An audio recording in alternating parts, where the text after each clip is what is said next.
है कोई सृष्टि में मेरे समान? अंगद ने कहा वाह,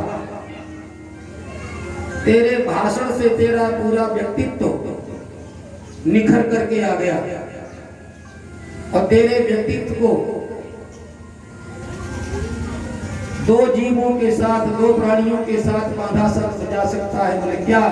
बोले एक तो तू नंबर 1 का गधा है और दूसरे तू मूर्ख पतंगा है, पतंगा। तू यही तो कहता है मैंने हिमालय उठा लिया, मैंने हिमालय उठा लिया। तो गधे भी अपने शरीर से ज्यादा वजन उठा लेते तो वीर नहीं होते। किसी गधे को वीर कहा जाता है, किसी गधे को बहादुरी का सर्टिफिकेट मिलता है। गधे तो भार ढोते ही अपने से ज्यादा ढो लेते, और पतंगे रोज जलते हैं आग में, दौड़ दौड़ करके आकर के आग में जलते हैं, मरते हैं। तो क्या वो तपस्वी कहलाते हैं? कि पतंगा बहुत बड़ा पुजारी है, पतंगा बहुत बड़ा तपस्वी है।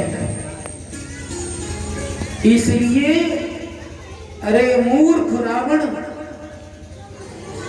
यदि तूने हिमालय को उठा लिया, उसको उठा लिया, तो तू गधा है। और तूने सिर काट काट करके हवन किए, तू तपस्वी नहीं है, मूर्ख है, पतंगा। जरई पतंग विमोह बस भार बहई खर ब्रंद, ते नहीं सूर कहा वही मूढ़ समुझ मतिमंद। जो काम करना चाहिए सो तूने किया नहीं, यदि जो काम करना चाहिए सो तूने किया होता तो विभीषण के समान तू भी भगवान का भक्त होता। तो सूत जी कहते हैं जीवन का रिजल्ट है भगवान के चरणों में प्रेम। कभी कभी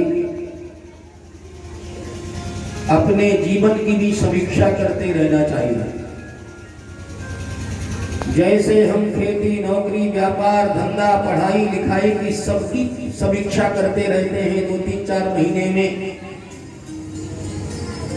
क्या फायदा हुआ, क्या नुकसान हुआ, क्या प्रोग्रेस भविष्य में होगी, उसी प्रकार हम 4-6 साल में रुक कर के जीवन को देखें कि कोई गति यति है कि नहीं, जीवन आगे बढ़ रहा है कि नहीं, कि शरीर तो आगे बढ़ा जा रहा है,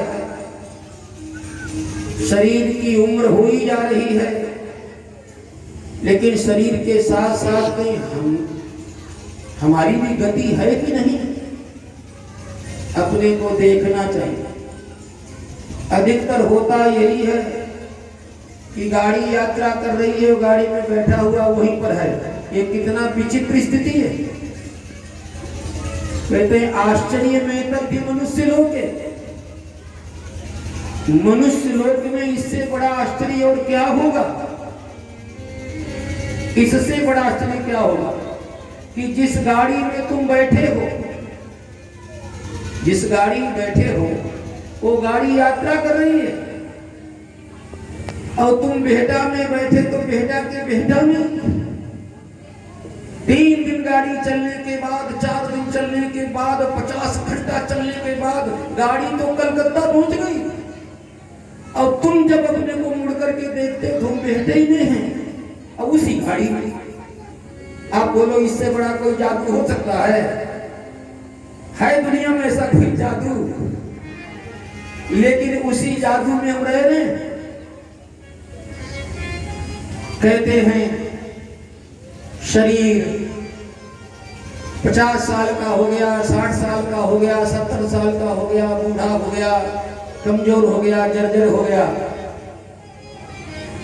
लेकिन गाड़ी में बैठा हुआ व्यक्ति अभी 20 साल का है, अभी अपने को 16 साल का मानता है, अभी 20 साल का ही वहीं पर सुई उसकी अटकी हुई है।